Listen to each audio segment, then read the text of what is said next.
Hey everybody, Drew McClellan here from Agency Management Institute. This week I am coming to you from Seattle, Washington. Quick thank you to Kelsey from Salt Lake City for sending me the Salt Lake City Bees t-shirt.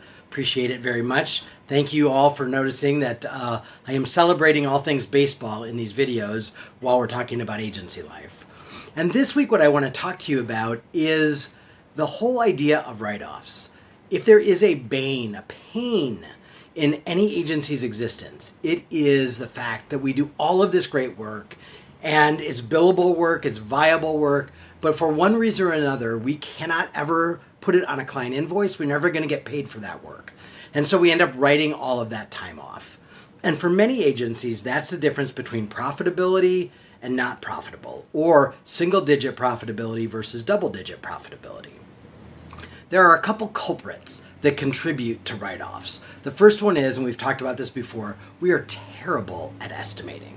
And so I've given you some hacks in the past on how to improve your estimates.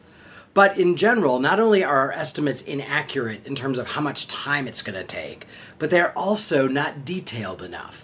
And so when we give a client a scope of work, we leave lots of rabbit holes inside that scope of work that they can interpret however they want. And usually what that means is they're interpreting it for more revisions, more changes, no change orders, whatever it is, and we end up holding the bag.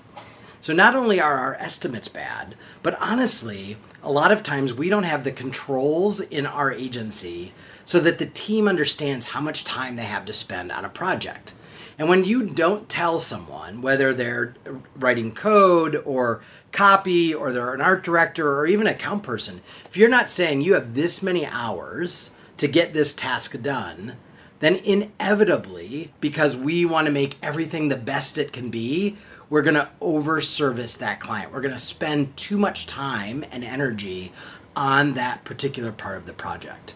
So a lot of times our clients' desires and their budgets don't match up.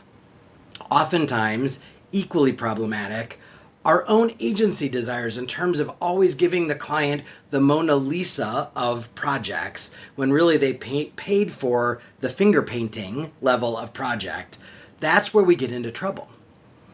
I am a firm believer in when we measure something, it starts to matter to us. And so we've created a tool for you to actually be able to measure how much money you are leaving on the table, how much money you should be billing a client, and you're not getting paid for that work. So if you go to agencymanagementinstitute.com/on-the-table, you will find an Excel document that you can download that will allow you to plug in some very simple data to show you how much time you are wasting, how much of your agency's time, the greatest resource you have, you're not getting paid for.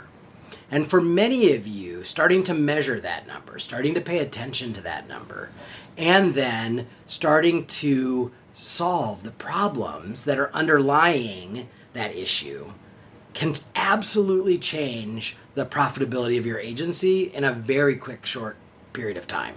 You can literally change it in a few months. So you have plenty of time before the end of this year to get your financial house in order, to stop writing off so much time. You're always going to write off some time. Don't get me wrong. I'm not suggesting you have no write-offs. We're always going to over-service clients, and sometimes it's worth it. Sometimes it's a business decision on our part to over-service a client. But that's a decision you make. That's a business investment you make versus having it done to you, either by your employees, your estimates, your clients, or a combination thereof. So start measuring it and then start solving the problems that create that gap between how much time you're actually spending on projects and how much time you're actually able to bill for them. All right? Let's put some more money on your bottom line. Talk to you next week.